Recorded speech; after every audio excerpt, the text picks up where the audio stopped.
예, 우리 옆에 계신 분들과 우리 주의 이름으로 사랑합니다. 한번 인사 나누겠습니다. 예, 오늘은 벳세메스로 가는 그 암소에 대한 말씀인데요. 신앙생활이라는 게 뭐라고 여러분들이 생각을 하고 있는지 모르겠는데요.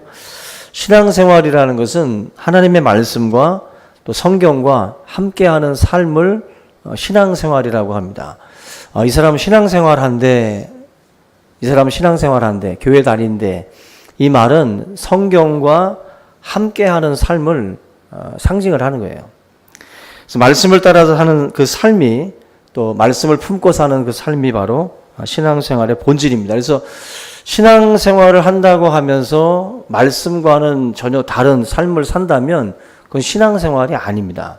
그래서 우리가 신앙생활이라는 것은 말씀을 붙들고 살아가는 그 문제에 대한 어떻게 보면 이제 그 태도고 그런 삶을 말씀을 하고 있는 것이기 때문에 이 말씀에 대한 그 바른 자세를 우리가 살펴보기 위해서는 이스라엘 백성들이 이 말씀 그 돌판을 어떻게 그들이 대했는가를 좀 살펴볼 필요가 있어요. 이스라엘 백성들이 십계명이 새겨져 있었던 돌판을 법궤에다가 이렇게 담아놨습니다. 담아놓고 또 아론의 상단 지팡이에 넣어놓고 또 만나를 담아 항아리에 넣어놨는데 특별히 말씀이라고 하는 것을 그 법궤에다가 보관하고 아주 중요하게 귀하게 여겼다라는 것이 어찌 보면은 굉장히 중요한 의미가 있습니다. 이스라엘 사람들에게 있어서 법궤는 수호신과도 같아요. 그리고 또 하나님의 말씀이라고 하는 점에서 그 무엇보다도 가장 중요한 거로 여긴 거죠. 그렇기 때문에 이 제사장들이 관리를 했고 그 말씀에 대해서 이렇게 법궤를 만들어서 보관을 했다라는 겁니다. 근데 이 법궤가 우리가 지난번에 살펴본 것처럼 블레셋과의 전투에서 이 법궤를 블레셋 군대에게 뺏기게 되죠. 그리고 34,000명이라고 하는 많은 숫자의 그 군사들이 죽임을 당하게 됩니다.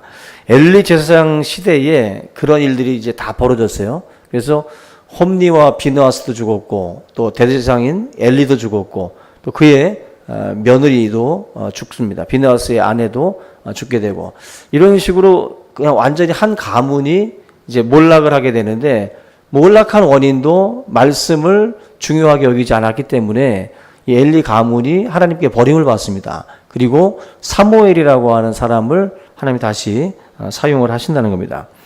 근데 우리가 이 블레셋에게 뺏겼던 이 법궤가 계속해서 뜨거운 감자가 돼가지고 정작 자기들이 승리한 기쁨으로 쟁취한 전리품인데 이 전리품이 막 독한 종기를 막 일으키니까 블레셋 군대들이 이걸 어떻게 처치할 줄을 모르게 돼요. 그래서 여기저기 법궤가 지역으로 이제 옮겨 다니게 됩니다. 여기 옮겼다가 재앙이 임하니까 딴 지역으로 옮기게 되고 마치 인천에서 부산으로 뭐 부산에서 공주로 막 이렇게 왔다 갔다 하는 거예요. 법궤가. 저마다 뭔가 그것이 우리에게 도움이 될 줄 알았는데 이게 오히려 자기들에게 해가 되니까 우리는 더 이상 이거 받을 수 없다 해서 계속 거부하는 거죠. 이런 식으로 해서 법궤가 돌아다니다가 6장 여러분들 1절에 보시면 여호와의 궤가 블레셋 사람들의 어디에 있었다 그랬어요? 지방에 있은 지 7달이라고 그랬어요. 근데 이 지방이라는 뜻이 우리가 지금 번역 자체가 이 지방이라고 해서 우리 저쪽 그 경상도, 전라도 저쪽 끝에 있는 그런 그 지방이라고 흔히들 생각을 할 수가 있는데 이 지방이라는 단어가 사실은 빈들을 말해요. 빈들. 그러니까 이 마을에서도 저 마을에서도 환영을 안 하니까 그냥 마치 공터 같은 그런 빈들, 광야 같은 데다가 그냥 법궤를 그냥 방치해 버린 거예요. 그리고 7달이 지났다라고 말씀을 합니다. 이 7개월 동안 하나님의 말씀이 이렇게 방치가 되어 있는 거예요. 우리가 주의 깊게 봐야 될 부분이 이제 이렇게 방치됐던 이 하나님의 법궤를 결국 블레셋 사람들은 다시 이것을 이제 수레에다가 실어가지고 이스라엘 백성들에게로 돌려보내야 되겠다라고 하는 어떻게 보면 결론을 내리게 되는데 그들이 여기 9절 말씀 보면은 이 모든 것을 그 나름대로 계획을 해서 이렇게 추진을 하는 목적이 있어요. 9절 보면은 보고 있다가 만일 괴가 그 본지역 길로 올라가서 벳세메스로 가면 이 큰 재앙은 그가 우리에게 내린 것이요 그렇지 아니하면 우리를 친 것이 그의 손이 아니요 우연히 당한 것인 줄 알리라. 그러니까 만약에 자기들이 법궤를 딱 수레에다 실어서 가도록 그렇게 했을 때 이 소가 정말 그 벳세메스로 향해서 올라가면 이건 정말 하나님이 우리를 친 거라는 거죠. 여호와의 신이. 근데 만약에 그렇지 않으면 우리에게 임했던 독한 종기들, 이런 재앙들이 마치 어쩌다가 전염병 돌듯이 돌았던 것이다. 이렇게 이제 해석을 한다는 거죠. 우리들도 그런 마음 있지 않습니까? 어떤 일이 일어났을 때 이게 하나님이 친 건가? 될래니까 된 건가? 예? 사고가 날래니까 난 건가? 그래서 되도록이면 뭐였으면 좋겠어요? 그냥 되려니까 됐고 사고전이 하고 싶은 거죠. 그래야 우리의 마음이 편한 거지. 우연히 일어난 일이라고 생각을 하면 지금까지의 우리의 행동이나 삶을 바꿀 이유가 없어요. 근데 이게 우연이 아니라 하나님이 칭게 돼버리면 우리는 바꿔야 된다라고 하는 그 두려움이 엄습해 옵니다. 지금 블레셋이 지금 이 9절 말씀에서 지금 자기들 나름대로 지금 생각을 해놓은 거예요. 이런 생각을 하고 나름대로 이제 자기들의 방식으로 이 법궤를 반환해주는 그런 결정을 내렸다는 것입니다. 여기 보면은 우리가 아까 앞에서 말씀드린 것처럼 법궤는 상징적으로 그 속에 십계명 돌판 말씀이 들어가 있는 거예요. 법궤 안에는 다른 것보다도 가장 중요한 게 말씀을 이제 가지고 있다라고 하는 것인데 결국 암소 2마리는 말씀을 갖고 지금 돌아가는 말씀을 갖고 나아가는 마치 우리 성도들의 삶을 대변하는 그런 어떤 상징적인 소라고 우리가 볼 수가 있습니다. 그래서 이 벳세메스를 향해서 나가는 이 소를 통해서 저와 여러분들에게 하나님이 주시는 영적 교훈이 뭔가를 보게 되면 결국 암소 이 2마리가 말씀의 그 돌판을 법궤 안에 담아서 나아가는 그 삶과 우리 믿음의 사람들이 말씀을 붙들고 나아가는 삶과 굉장히 비유가 될 수 있는 그러한 모습들입니다. 그래서 오늘 이 말씀을 통해서 저와 여러분들이 말씀을 갖고 사는 사람들이 어떠한 삶을 살아야 되는가 오늘 이 말씀을 통해서 같이 좀 살펴보도록 하겠습니다. 먼저 첫 번째로 이 법궤를 반환을 할 때 그 블레셋 군대 이 블레셋 사람들이 선택한 게 뭐냐면은 젖이나는 소 2마리를 선택을 해요. 암소죠. 황소가 아니라 암소를 2마리를 선택을 합니다. 그리고 이 말씀에 보면은 7절에 그럼 새 수레를 하나 만들고 멍에를 메어보지 아니한 젖나는 소 2마리. 그죠? 그 다음에 송아지들은 떼어서 집으로 돌려보냈다. 그러니까 지금 하나님께서 선택한 이 암소라고 하는 이 2마리의 상황을 여러분들이 잘 보셔야 되는데 힘으로 따지면 황소죠.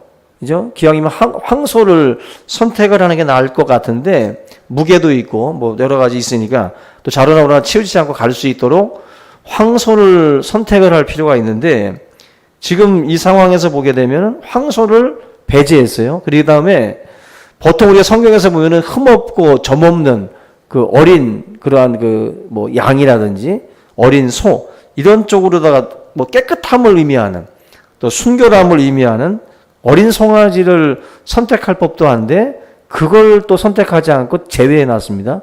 제외해 놓고 암소라고 하는 것을 2마리를 선택을 해서 이 법궤를 운반하도록 그렇게 하고 있습니다. 근데 여기서 강조하는 그 내용 중에 7절 끝에 보면은 송아지들을 떼어서 집으로 돌려보냈다 이렇게 나옵니다. 돌려보냈다. 10절에서도 그 사람들이 그같이 하여 젖나는 소 2를 끌어다가 수레를 메우고 송아지들은 집에 가두고 이렇게 나와요. 12절 보세요. 암소가 베세메스 길로 바로 행하여 대로로 가며 갈 때에 울고 그랬어요. 울고. 이 암소 2마리가 송아지들을 떼어놓고 집에다 놔두고 이 암소들만 이제 보낸 겁니다. 근데 보낼 때 이 암소 2마리가 울었다라고 말씀을 해요. 운다. 새끼를 낳은 이 소들이 어찌 보면은 자기 그 새끼들을, 송아지들을 돌봐야 되는데 지금 이 송아지들을 떼어놓고 이제 어떤 그 먼 길을 가는 그 상황에서 이 소들이 지금 운다는 거예요. 운다. 이거를 지금 성경 기자가 이걸 기록을 하고 있는데요. 지금 우리한테 영적으로 어떤 의미를 지금 전달하려고 하는가 하면은 우리가 이 아픔이라고 하는 것이 이 상황 속에 사실은 담겨져 있어요. 이 상황 속에 아픔이라는 이 단어가 담겨져 있는데 결국 자기의 분신과도 같은 이 새끼를 놔두고 지금 생이별을 해야 되는 거예요. 생이별을 해야 되는 이 상황 속에서 이 소가 느끼는 아픔을 지금 울며라는 단어로다가 지금 표현을 하고 있습니다. 오늘 이 아픔이라는 게 얼마나 큰가 하는 것을 우리에게 지금 설명해 주기에는 충분한 그러한 내용입니다. 우리가 이 말씀을 앞에서 법궤 안에 말씀을 담았다라고 했고 말씀을 가지고 가는 이 소가 겪어야 되는 그 첫 번째가 뭐냐면은 바로 아픔이에요.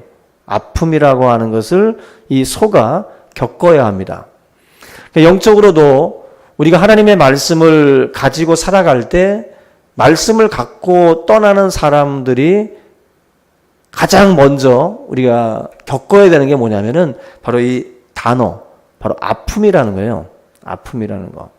성도가 말씀을 갖고 말씀을 지키고 또 좌로나 우로나 치우치지 않기 위해서 우리가 그렇게 살아가기 위해서는 큰 슬픔과 아픔이라는 것이 동반되게 돼 있어요.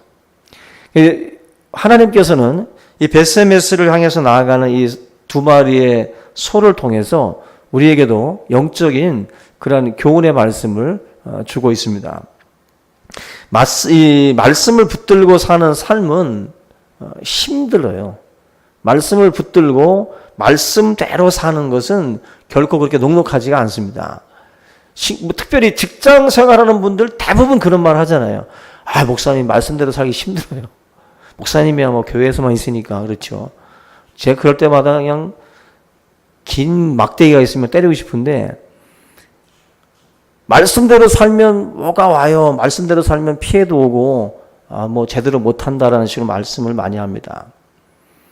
여러분들 말씀대로 살라는 것은 나 좋으려고 하는 게 아니에요. 나 좋으려고 여러분들한테 말씀대로 살라는 게 아니라 여러분들을 위해서 말씀대로 살라는 거예요.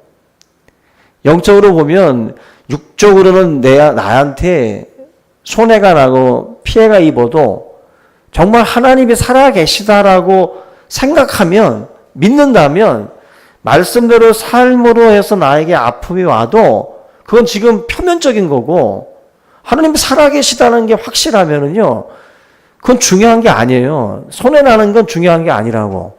하나님이 정말 살아계시다면 손해나는 게 무슨 의미가 있어요? 하나님이 살아계시면 말씀대로 사는 게 더 중요한 거예요. 그거를 말씀대로 살았을 때 하나님 앞에 섰을 때 거기에 상급이 있는 겁니다. 그렇기 때문에 단순히 지금 이 땅에서 말씀대로 살면 손해가 오고 피해가 입는다고 해서 그대로 못 삽니다라고 하는 것을 정당화시켜서는 안 돼요. 지금 이 베세메스를 향해서 가는 이 2마리의 암소가 아픔을 겪어야 되는 것처럼 성도들도 말씀대로 살면 복이 오는 게 아니라 말씀대로 살면 아픔이 먼저 와요. 그걸 여러분들이 알고 걸어가야지 말씀대로 살면 무슨 마치 그냥 방만 톱질하면 막 뭐가 터지고 막 할 것처럼 생각들 합니다. 그러면 예수 믿는 게 뭐 이렇게 어려워요? 예? 뭐 이거 로또 긁는 사람이나 여러분들하고 뭐가 달라요? 뭐가 달라? 예수 믿는 사람들이 말씀대로 사는 게 힘들다고 해서 말씀대로 안 살면 로또 긁는 애들하고 여러분들하고 뭐가 달라? 아무것도 다를 게 없는 거예요. 일확천금을 노리듯이 사는 것. 이것도 허황된 것이고, 저와 여러분들이 가장 중요한 건 하나님이 살아계십니다. 하나님이 살아계시면 다 의미 없어요. 그냥 조금 손해보는 거, 좀 희생하는 거, 거기에 너무 민감하면 주의 길 못 가요. 못 갑니다. 조금 손해볼 수 있고 잃을 수 있습니다. 근데 그 아픔을 우리가 배제한 상태에서 신앙생활 하려고 하는 거, 말씀대로 안 살겠다는 거죠. 말씀대로 안 살면 아픔이라는 건 있을 수 없어요. 절대로. 말씀대로 안 사는데 뭘 아파요. 마실 거 다 마시고 먹을 거 다 먹고 할 짓 다 하고 속일 거 다 속이고 거짓말 누가 못합니까? 잘 할 수 있죠. 항상 우리는 완전 범죄를 꿈꾸잖아요. 뭔가를 할 때. 할 수 있어요. 다들. 얼마든지 이리 치고 저리 치고 해서 남들 속일 수도 있고 다 할 수 있습니다. 근데 그렇게 안 하죠. 일부러 안 합니다.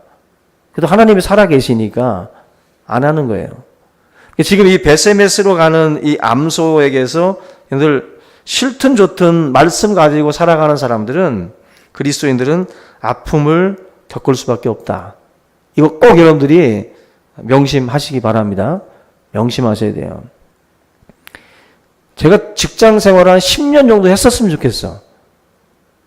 너무 억울해. 직장 생활을 하는 게 벼슬들이야. 직장 생활을 해서 모른다는 거지. 천만의 말씀. 여러분들 그거는 아무런 여러분들 핑계거리입니다. 그거. 왜냐하면 그 속에서도 믿음 지키는 사람들이 얼마나 많은데, 그 속에서도 믿음 생활의 삶을 살아가는 사람들이 얼마나 많은데 자기만 그 일을 하는 것처럼 생각을 하니까 오해죠. 얼마든지 힘든 일을 하면서도 다 믿음대로 사는 사람들 많습니다. 믿음대로 사는 사람들이. 근데 그건 다 핑계예요. 힘들고 어려워도 다 할 사람들은 다 해요. 다 한다고. 근데 못하는 사람들이 꼭 핑계들을 대요. 자기 직장이나 자기 일들이 어쩔 수 없다고. 저는 그래서 항상 울고 먹는 게 제 군대 얘기잖아요. 저도 맞으면서 신앙생활 했어요. 맞으면서 신앙생활 했고, 예수를 믿고 신앙생활을 제대로 하려면 맞아요. 맞아. 그게 어쩔 수 없어요. 내가 내 믿는 바를 내가 얘기를 해야 되고, 나의 어떤 그 신념, 믿음의 신념을 또 굽히지 말아야 되는데, 그러려면 부딪히죠. 부대 안에 꼴통들이 있잖아. 항상 주먹부터 나간 애들이. 안 맞을 수가 없어요. 안 맞을 수가. 근데 그거를 그냥 싹싹 피해 나가려면 거짓말을 하면 돼. 거짓말하면 되고, 그냥 그들이 요구하는 대로 따라주면 돼요. 그러면 아무런 지장 없어요. 근데 그걸 다 거절하고 그거에 맞서려면 맞을 수밖에 없는 거예요. 직장 생활에서는 때리진 않겠지. 양진호 회장 같이 때리는 놈이 많지는 않겠죠. 그거 말고 정신적으로나 금전적으로나 어떤 여러 가지 피해는 주겠지. 근데 그걸 여러분들 당하셔야 돼. 그냥 차라리 당하고 믿음대로 그거를 받아들여야 돼요. 그게 바로 신앙인들이 겪어야 될 아픔이에요. 아픔. 우리가 그런 것을 두려워하지 않았으면 좋겠어요. 두려워하지 말고 믿음 안에서 겪어야 될 고난이나, 초대교회도 아니잖아요. 지금 우리가 말씀 때문에 목배임을 당하나? 지난주에 우리 성도가 목배임을 당했습니다. 광고 시간에. 내가 그 광고 하고 있어요 지금? 우리는 지금 목배임을 당하는 시대도 아니고, 지금 성도들이 당하는 시대가 초대교회에 비하면 우리는 지금 굉장히 편한 시대를 살고 있어요. 편한 시대에. 종교개혁 시대 때도 마찬가지고 초대교회 시대도 마찬가지고 다 피 흘림이 있었어요. 근데 지금 우리는 어찌 보면 태평성대 누리고 있는 겁니다. 지금. 너무 편하게 믿고 있는 거예요. 아마 이 시대에 믿는 사람들이 천국 가고 나면 가장 저 밑바닥에 있을 것 같아요. 내 생각에는. 지금 우리들의 신앙의 농도가 종교개혁 시대나 초대교회 성도들하고 비교해보면 저 밑바닥이에요. 저 밑바닥. 그야말로. 아마 천국 가면 항상 기쁘고 즐거운데 내가 볼 때는 아닌 것 같기도 하고. 하여튼 요즘 믿는 사람들이 천국 가서 뭐 명함이나 내놓겠습니까? 우리가? 뭘 희생하고 뭘 우리가 지금 피 흘림을 갖고 있어요. 진정한 예배 속에는 피 흘림이 있었어요. 제사 속에는. 우리의 예배가 제대로 된 예배가 되려면 피 흘림을 가지고 올라와야 돼요. 그래서 한 번의 예배를 드리기 위해서 나는 이런 피를 흘렸다. 이런 희생을 하나님 앞에 드렸다라고 하는 것들이 있어야 돼. 그래야 우리의 삶이 정말 하나님 앞에 받아들여지는 거죠. 그 대기업 임원이었던 그 남편을 둔 어느 집사님께서 남편이 주일마다 이 골프장을 가니까 너무 속상해서 목사님한테 부탁을 했어요. 좀 설득을 해서 주일날 좀 교회 좀 잘 나올 수 있도록 좀 해달라고. 그래서 목사님이 붙들고 잘 권면을 했답니다. 주일날 웬만하면 가시지 말고 주일 성수하시고 신앙생활 좀 열심히 하시라고. 그랬더니 이분이 농담 비슷하게 너스레를 떨면서 필드에 나가서 골프를 칠 때 나름대로 예배 시간에는 교회도 생각하면서 기도를 드린다. 그러면서 나름대로 자기도 필드에 나가지만 그래도 교회 생각을 좀 많이 한다라고 너스레를 떨면서 이제 목사님 말씀대로 열심히 신앙생활 하겠습니다. 라고 대답을 했다는 거죠. 그리고 열심히 신앙생활을 하더래요. 그래서 목사님이 너무 좋아서 그분한테 가서 물었답니다. 이렇게 신앙생활을 잘 하시니까 참 좋네요. 그랬더니 이분이 하시는 말씀이 목사님, 골프장 갔을 때는 이 교회 생각을 많이 했는데 교회에서 예배를 드리니까 골프장 생각뿐이라고.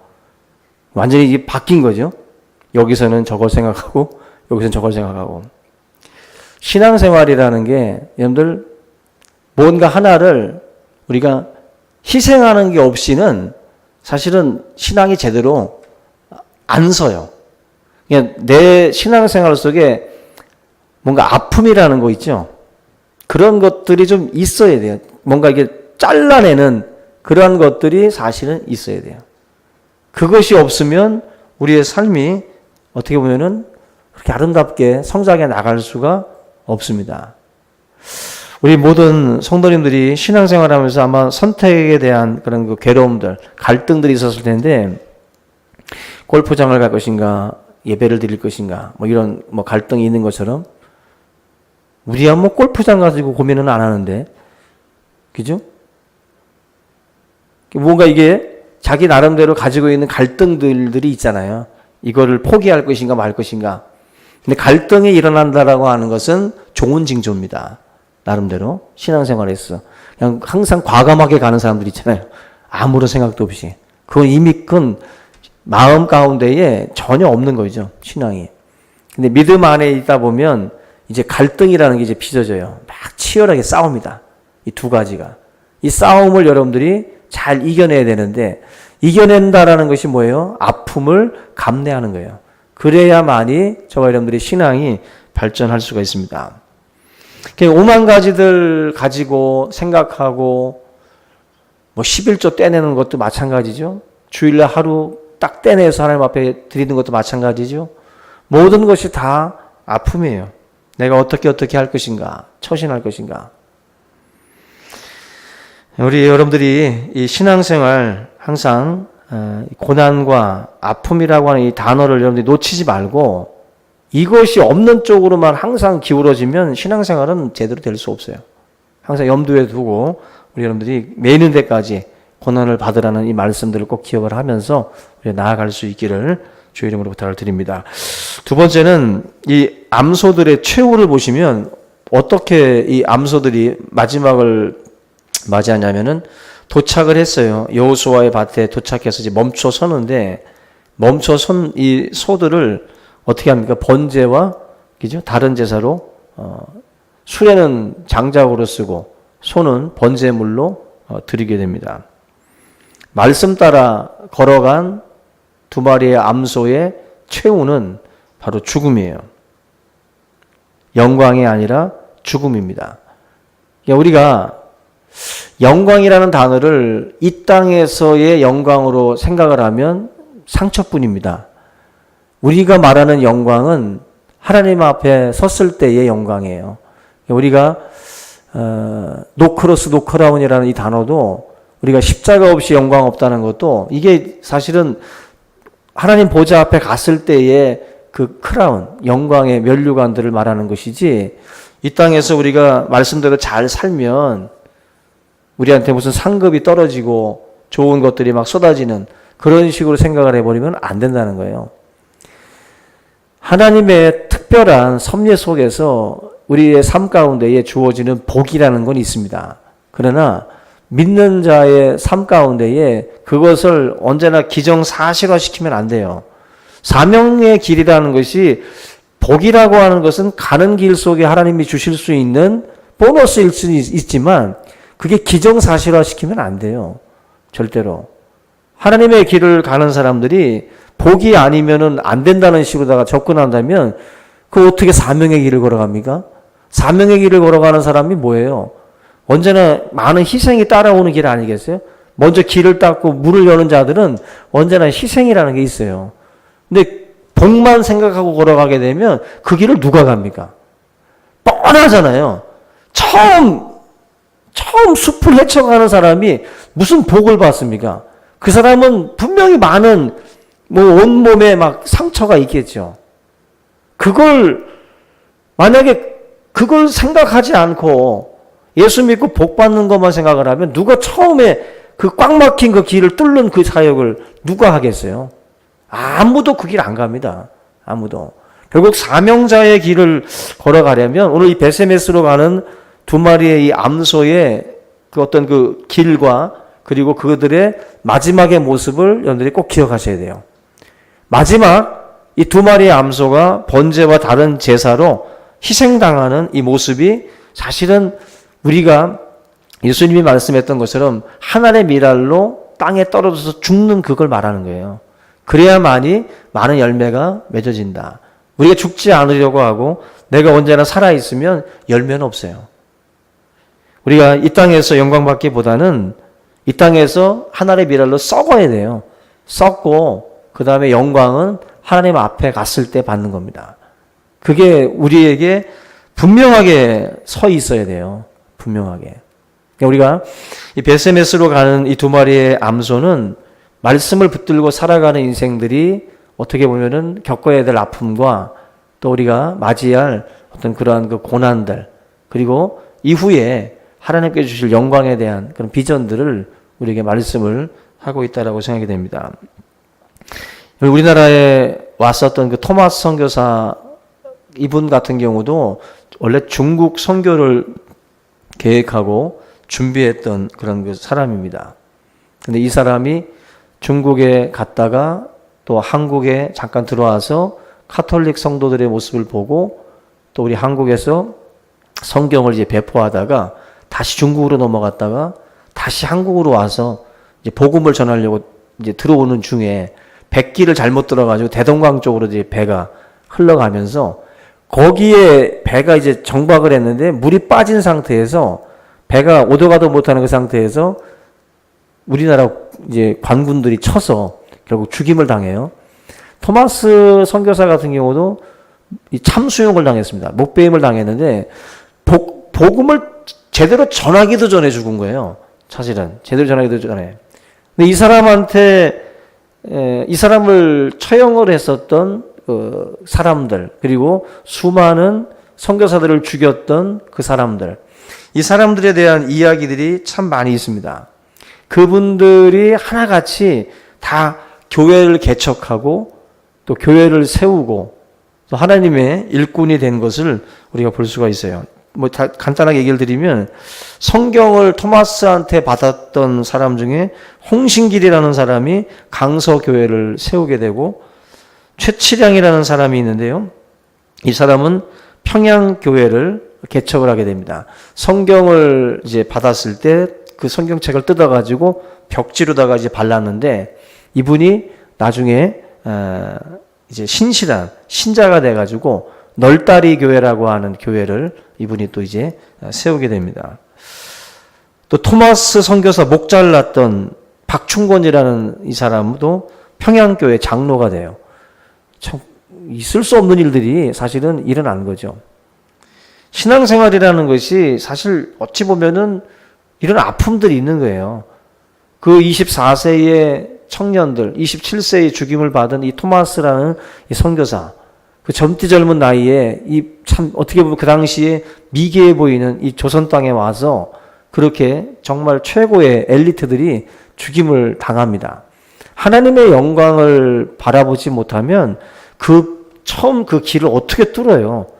최초의 선교사인 이 토마스 선교사의 길도 베세메스로 가는 이 두 마리의 암소처럼 이 하나의 번제물로 드려지는 이것을 염두에 두지 않으면 아무도 이 길 못 갑니다. 사실은. 지금 우리 시대에 너무 많은 사람들이 기복신앙에 물들어 있는 것은 이 초대교회 역사들을 읽다 보면 너무 부끄러움에 빠지게 돼요. 우리의 신앙이 얼마나 지금 변질되어 있고 병들어 있는가 하는 것을 교회 역사책을 보시면 알게 돼요. 그냥 우리끼리 있을 때 모르는데 초대교회 성도들의 모습과 또 종교개혁 시대의 모습과 또 우리 조선시대 초기에 우리 이 일제시대 초기에 우리 신앙인들의 모습과 이런 걸 이렇게 보다 보면 우리는 지금 뭐 하고 있나 하는 생각이 들 정도입니다. 이 신앙이 완전히 변질되어 버린 거예요. 지금 엉뚱한 가르침들이 우리를 휘어잡고 우리를 엉뚱한 쪽으로 이끌고 있는 거예요. 지금 여러분들이 오늘 이 말씀을 다시 한번 붙들고 정말 베세메스로 가는 암소처럼 우리의 신앙도 아픔을 염두에 두고 또 하나님의 사람으로서의 고난을 염두에 두고 또 주의 영광을 바라보면서 나아갈 수 있기를 주님의 이름으로 축원합니다.